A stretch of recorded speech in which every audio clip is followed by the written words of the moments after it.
Bismillahirrahmanirrahim. Assalamualaikum warahmatullahi wabarakatuh. Bapak, Ibu, dan teman-teman sekalian, pada kesempatan kali ini kita akan sharing tentang tutorial merancang model penelitian skripsi. Nah, sharing tentang bagaimana kita merancang model penelitian khususnya untuk skripsi ini sangat penting karena melalui model penelitian yang akan kita bangun, yang akan kita usulkan di dalam skripsi kita, ini merupakan salah satu inti dari skripsi. Karena model yang akan kita bangun itu nanti akan kita uji. Dan model yang kita bangun itu hakikatnya adalah merupakan usulan kita yang khas, yang bisa jadi berbeda dengan penelitian orang lain. Nah, Bapak, Ibu, dan teman-teman sekalian, apa sebetulnya model penelitian dalam skripsi itu? Nah, model penelitian yang akan kita buat di dalam sebuah skripsi yang nanti akan kita tulis di bab 2, itu hakikatnya adalah usulan jawaban atas penelitian kita.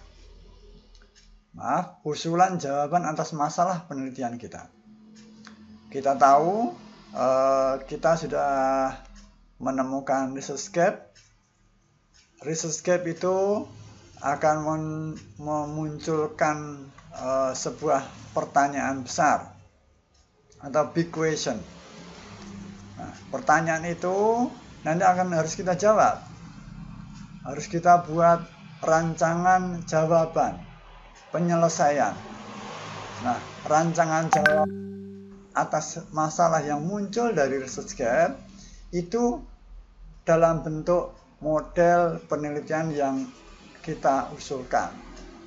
Saya sebut ini kita usulkan karena nantinya model itu akan kita uji bekerja atau tidak model yang sudah atau akan kita rancang itu.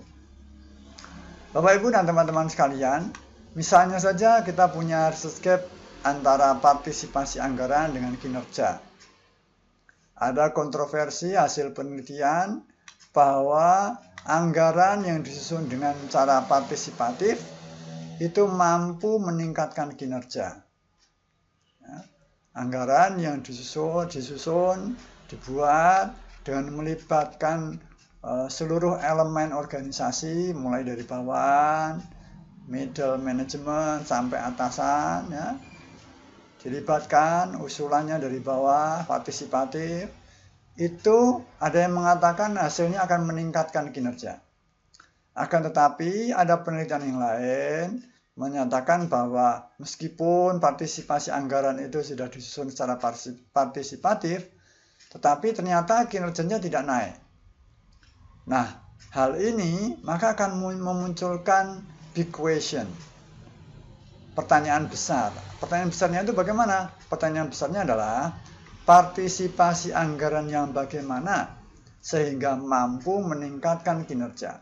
Saya ulangi, pertanyaan besar yang muncul dari research gap kita ini adalah partisipasi anggaran yang bagaimana sehingga mampu meningkatkan kinerja. Nah, tentu saja big question atau pertanyaan besar ini adalah pertanyaan yang akan kita jawab melalui model penelitian. Nah, Bapak, Ibu, dan teman-teman sekalian, selanjutnya dari big question yang sudah kita punya ini, berbekal research gap yang sudah kita pahami, yang sudah kita temukan, maka langkah selanjutnya tentu saja adalah kita akan mulai merancang model kita. Nah, misalnya saja untuk research gap yang sudah kita temukan seperti ini, partisipasi anggaran yang bagaimana sehingga mampu meningkatkan kinerja, maka kita bisa merancang, mengusulkan satu variabel yang mungkin akan menjadi jawaban atas kontroversi hasil penelitian ini. Ya, jadi partisipasi anggaran ini nanti akan melalui apa dulu ya supaya variabel yang warnanya merah ini mampu menjembatani, menjadi perantara meningkatkan kinerja. Nah, variabel yang berwarna merah ini yang masih tanda tanya ini, bagaimana cara kita mengisinya? Caranya adalah, yang harus kita lakukan adalah perbanyak baca hasil penelitian atau artikel jurnal penelitian yang bermutu, sehingga kita nanti akan mendapatkan pemahaman yang cukup luas tentang berbagai macam penelitian dengan topik yang sama, topik tentang partisipasi anggaran dan kinerja. Ya. Nah, dari hasil bacaan kita, dari berbagai artikel jurnal penelitian yang bermutu itu, maka kita akan tahu konsep-konsep apa, teori-teori apa, bahkan variabel-variabel apa yang digunakan oleh para peneliti untuk menyelesaikan pengaruh atau untuk menyelesaikan model partisipasi anggaran terhadap kinerja ini. Nah, syarat untuk menempatkan satu variabel itu ada 3. Yang pertama, harus memiliki basis konsep dan teori. Bapak, Ibu, dan teman-teman sekalian, kita bisa menempatkan apa saja sebetulnya di dalam variabel yang berwarna merah ini, tetapi variabel yang akan kita masukkan atau yang akan kita usulkan itu tentu saja itu berbasis atau berdasarkan teori atau konsep yang akan kita gunakan. Ya. Bisa jadi kalau konsep dan teorinya berbeda, maka variabel merah ini akan berbeda. Ya. Lagi-lagi itu tergantung kekayaan dan keluasan pemahaman kita. Syarat yang kedua adalah logis. Jadi variabel yang nanti akan kita masukkan dalam variabel yang berwarna merah ini harus logis. Bahwa variabel nanti itu memang partisipasi anggaran itu memang mampu meningkatkan variabel yang akan kita usulkan, dan variabel yang berwarna merah yang kita usulkan ini juga mampu meningkatkan kinerja. Secara logika bisa dimengerti dan bisa diterima. Kemudian syarat yang ketiga adalah bersifat eksklusif. Jadi variabel yang kita usulkan itu harus eksklusif. Tidak boleh variabel yang akan kita usulkan itu bagian dari variabel yang lain, atau bagian dari variabel partisipasi anggaran, atau bagian dari variabel kinerja. Jadi variabel yang akan kita usulkan itu harus eksklusif, bukan inklusif. Ya. Nah, kemudian ini tadi caranya, baca artikel penelitian jurnal yang bermutu dan terbaru dengan tema penelitian yang sama. Kemudian langkah-langkah yang kedua, caranya adalah pahami dan catat teori, konsep, dan variabel yang digunakan oleh para peneliti. Ya. Yang ketiga, cobalah meletakkan variabel-variabel yang telah digunakan para peneliti lain pada rancangan model saudara. Yang ketiga, ujilah logical modelnya. Logical model mengujinya mungkin dengan cara membuat kalimat seperti yang dilakukan oleh Prof. Agusti. Seperti saran Prof. Agusti, kita menggunakan kalimat semakin titik-titik, maka semakin titik-titik. Nah, semakin titik-titik, maka semakin titik-titik. Nanti akan kita coba. Kemudian yang selanjutnya, pastikan hubungan antar variabel bersifat eksklusif, bukan inklusif. Nah, Bapak, Ibu, dan teman-teman sekalian, misalnya atas model yang akan kita selesaikan ini, ya, atas model yang akan kita selesaikan ini, setelah kemudian kita membaca, mencari artikel, ya, dengan tema-tema yang sama, ada sebuah peneliti atau beberapa peneliti yang menggunakan agensi teori dan akuntansi manajemen dan pandangan akuntansi manajemen. Variabel-variabel yang muncul di situ ada information volatility, evaluation agreement, cost management knowledge, ada locus of control, dan seterusnya. Ini misalnya kalau kita menggunakan agensi teori atau menggunakan pandangan akuntansi manajemen. Nah, tetapi ada peneliti-peneliti sekelompok penelitian yang lain itu menggunakan organizational theory atau menggunakan resource based theory. Ya. Nah, di situ variabel-variabel yang sering muncul adalah ada organizational commitment, ada perception of innovation, ada initiating structure, ada motivation, ada budgetary procedural fairness, dan seterusnya. Nah, Bapak Ibu dan teman-teman sekalian, misalnya saja dalam rancangan model yang akan kita buat, kita menggunakan basis teori ini. Kita menggunakan organizational theory dan resource based theory misalnya. Maka setelah kita melakukan perenungan, ya, kemudian kita usulkan begini. Ya, partisipasi anggaran itu bisa saja langsung meningkatkan kinerja. Tetapi partisipasi anggaran ini bisa jadi dia akan meningkatkan organizational commitment dulu. Setelah organizational commitment ini meningkat, maka kemudian kinerjanya akan meningkat. Nah, sekarang kita lihat logikanya.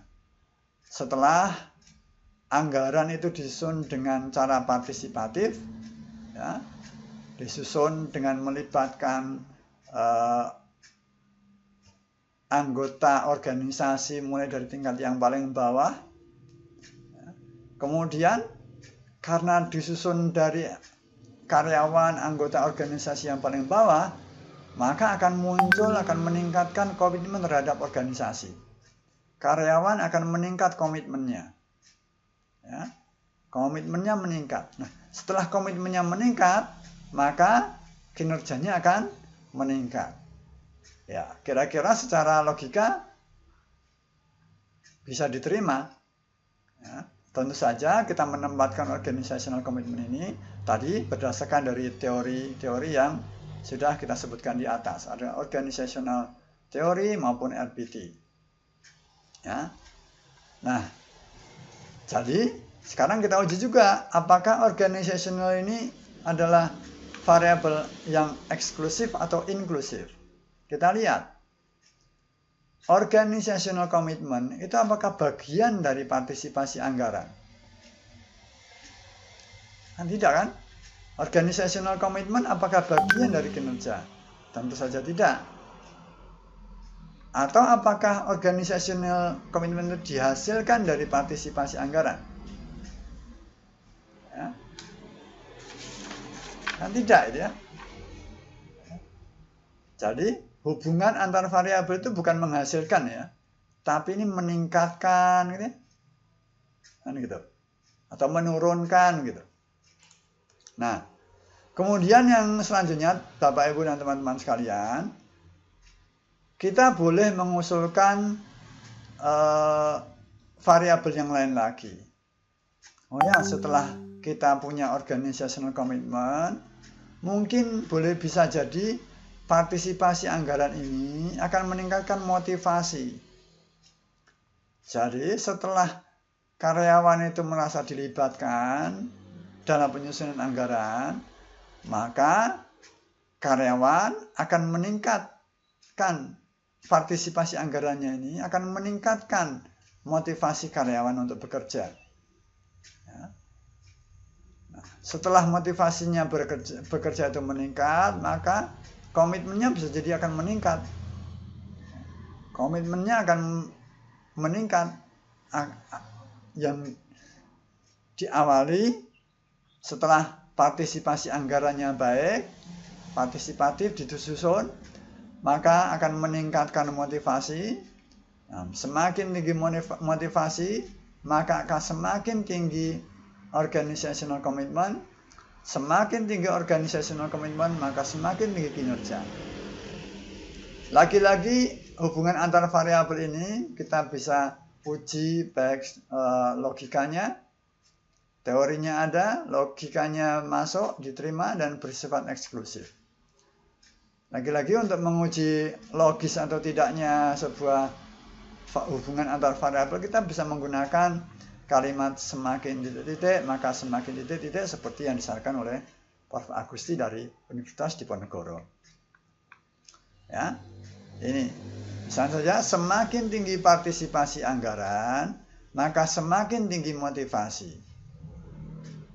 Ya, logis itu ya. Semakin tinggi motivasi, maka semakin tinggi komitmen organisasi. Ya, semakin tinggi komitmen organisasi, maka semakin tinggi kinerja. Ya, oke, itu saya kira kemudian baik motivasi maupun organizational commitment saya kira kan bersifat eksklusif. Ini tidak masing-masing tidak merupakan bagian dari variabel yang lain. Nah ini tadi akan kita sudah punya garis yang menghubungkan antara partisipasi anggaran dan organizational commitment. Nah, Bapak Ibu dan teman-teman sekalian, dengan cara begini saya kira sangat mudah ataupun tidak terlalu sulit bagi kita untuk merancang sebuah model penelitian yang nanti akan kita susun di bab 2. Dan kalau kita sudah punya model seperti ini, maka ini akan bisa memudahkan kita dan menuntun kita dalam menyusun subbagian-subbagian, kalimat demi kalimat, alinea demi alinea yang akan kita tulis di bab 2. Demikian saya kira Bapak Ibu dan teman-teman sekalian, sedikit sharing sederhana dari saya, semoga bermanfaat. Kurang lebih mohon maaf. Assalamualaikum warahmatullahi wabarakatuh.